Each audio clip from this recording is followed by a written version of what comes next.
A Groenlândia é uma imensa ilha que fica no Círculo Polar Ártico e tem 3/4 do seu território coberto por uma camada de gelo permanente. Ultimamente, há temores de que esse gelo possa vir a derreter por conta do aquecimento global. É o lugar menos densamente povoado do mundo, tendo uma área de mais de 2.100.000 metros quadrados e mais ou menos 56 mil habitantes. Aproximadamente 90% deles são descendentes de Inuit, que foram os primeiros habitantes da ilha. Seu idioma oficial é o groenlandês. Se a gente considerar a Austrália um continente, a Groenlândia é a maior ilha do mundo. Sua capital é a cidade de Nuuk, onde vive 1/3 dos seus habitantes. O país mais próximo é o Canadá, mas a Islândia também não fica muito longe. Só que a Groenlândia não é um país independente. Ela pertence ao Reino da Dinamarca, sendo 60 vezes maior que o país europeu. Mas o que a Groenlândia tem a ver com a Dinamarca? É isso que o Vulgarizando a História de hoje vai te explicar.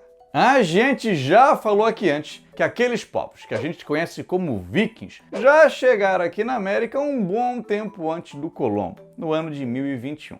Caso tu queira saber mais sobre essa chegada ou sobre esses povos, tu pode conferir nesse vídeo bem aqui. Um dos caras mais famosos que navegou pelos mares do Atlântico Norte foi o Erik o Vermelho. Ele tinha sido banido da Noruega, porque ele matou um cara, foi para a Islândia e lá ele acabou sendo banido de novo. Provavelmente porque ele matou um outro cara. E aí ele rumou para a Groenlândia. Só que é importante a gente saber que ele não foi o primeiro cara a ir para a Groenlândia. Quem geralmente recebe esse crédito é o explorador Gunnbjörn Ulfsson, que fez isso no início do século X. Só que ele não montou nenhum assentamento. Quem fez isso foi o Erik, provavelmente no ano de 985. Acontece que 3 anos antes, a pena que o Erik tinha recebido para sair da Islândia era de 3 anos. O cara retornou para a Islândia falando sobre as terras que ele tinha encontrado e deu o nome de Grönland, Terra Verde. Groenlândia em português, Greenland em inglês.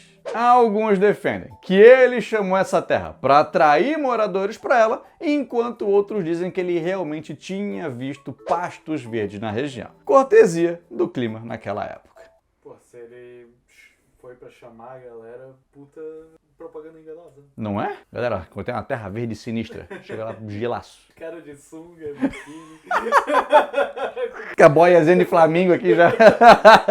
Ele organizou uma expedição e vários barcos cheios de gente deixaram a Islândia para ir fazer a vida na Groenlândia, onde chegaram em uma região e fundaram os primeiros assentamentos. Quando chegaram, a ilha já tinha os seus habitantes, povos inuit, que chegaram na ilha, provavelmente através do Canadá, mais de 2.000 anos antes de Jesus nascer. Mas esse povo estar lá não foi impedimento para os assentamentos serem fundados. Acredita-se que em seu auge esse assentamento chegara a ter mais de 3.000 pessoas. E por falar em Jesus, o cristianismo chegou na região através do filho do Erik, o Leif Erikson, que tinha voltado de uma Noruega recém-cristianizada. Inclusive, o Leif Erikson provavelmente foi aquele cara que chegou aqui na América no ano de 1021, que a gente falou no começo, e tá aqui nos cards desse vídeo. Os assentamentos europeus não deram certo e a ilha voltou a ser habitada praticamente só pelos nativos que já viviam ali. Ainda existem vestígios dos europeus daquela época, mas nos séculos 14 e 15 praticamente nenhum deles estava mais vivendo ali. Aí chega a época das grandes navegações. Cristóvão Colombo chega na América em 1492 e o Reino de Portugal manda os seus navios para vários lugares do mundo. Entre esses lugares, a Groenlândia, região por onde o Gaspar Corte Real navegou e o Reino de Portugal chegou a dizer que essa ilha era sua. Mas na verdade não ficou para os caras, porque eles nada fizeram por ali. O máximo que aconteceu naquela região foram navios baleiros, ingleses e neerlandeses desembarcarem e terem algum contato com os nativos, mas nenhum reino europeu parecia ter interesse em colonizar a Groenlândia, exceto a Dinamarca. Uma coisa que pouca gente sabe é que durante quase 3 séculos, Dinamarca e Noruega fizeram parte do mesmo reino, com capital em Copenhague e que englobava as conquistas de noruegueses e dinamarqueses. E como foi um norueguês que fundou os primeiros assentamentos na Groenlândia, ficou-se entendido que a Groenlândia pertenceria ao reino da Dinamarca e da Noruega. Aí, em 1721, uma expedição liderada pelo pastor luterano Hans Egede funda a primeira capital da ilha e dá início a uma nova fase na relação entre Groenlândia e o reino da Dinamarca. A relação entre os dois passa a ser de colônia e metrópole, o que fica muito evidente quando a Groenlândia fica proibida de comercializar com qualquer outro reino que não seja o reino da Dinamarca. Uma nova mudança vem acontecer em 1814, não na Groenlândia, mas no reino da Dinamarca. Porque como o reino era aliado da França de Napoleão Bonaparte, que saiu derrotada nas guerras napoleônicas, foi assinado o Tratado de Kiel, onde ficou estabelecido que o território da Noruega seria cedido à Suécia, colocando fim ao reino da Dinamarca da Noruega. Só que as possessões norueguesas não foram junto com os caras, ou seja, a Groenlândia continuou pertencendo ao reino da Dinamarca. Até hoje a Dinamarca é um reino. O nome oficial do país é Reino da Dinamarca. E essa aqui é a rainha, a Margarida II. No decorrer do século XIX, a Groenlândia foi ganhando mais autonomia, podendo fazer eleições para escolher seus representantes, mas continuou sendo extremamente protegida pelo Reino da Dinamarca. Até que chegou ela, a Segunda Guerra Mundial. A Dinamarca foi invadida e a Groenlândia foi ocupada pelos Estados Unidos. Mas isso não é considerado uma invasão, porque a Groenlândia continuou sendo protegida e, depois que a guerra chegou ao fim, foi devolvida aos dinamarqueses.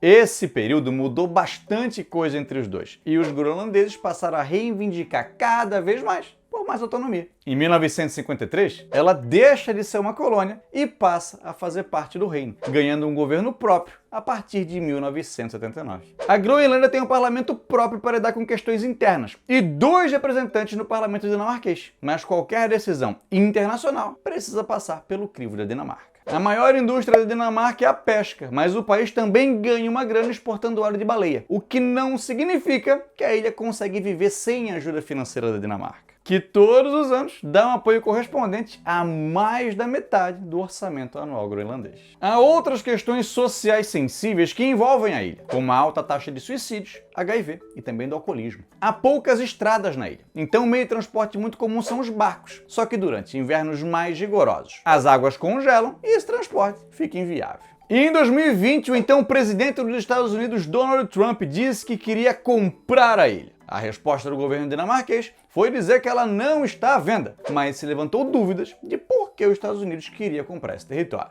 Veja bem, a Groenlândia é rica em metais de terras raras, como térbio, praseodímio e neodímio, que são muito utilizados na fabricação de celulares e computadores. Produtos bem importantes para economias modernas e, como as temperaturas estão ficando cada vez mais altas, está mais fácil de extrair esses recursos. Trump não conseguiu comprar a ilha, mas abriu um consulado por lá. Além disso, a Groenlândia também tem a posição geográfica interessante, permitindo certo controle do norte do Atlântico, o que a coloca em uma posição estratégica importante. Em 1946, o governo dos Estados Unidos já tinha tentado comprar ele, ofereceu 100 milhões de dólares, mas mais uma vez o governo dinamarquês não teve interesse. Bicho chato, né, cara? Porra, não é não! A possibilidade de a Groenlândia vir a se tornar um país independente é remota, mas a gente também não pode descartá-la. Algumas alas políticas na ilha brigam pela sua independência e talvez daqui uns bons anos a gente vá ver a Groenlândia como um país independente na América do Norte. O futuro é que vai dizer. Se tu ficou até aqui é porque tu gostou do vídeo. E se tu não conhecia o nosso canal, aproveita agora para se inscrever que tu vai receber conteúdo toda terça e quinta-feira. Não se esquece também de deixar o like e deixar um comentário maneiro para fazer um engajamento legal.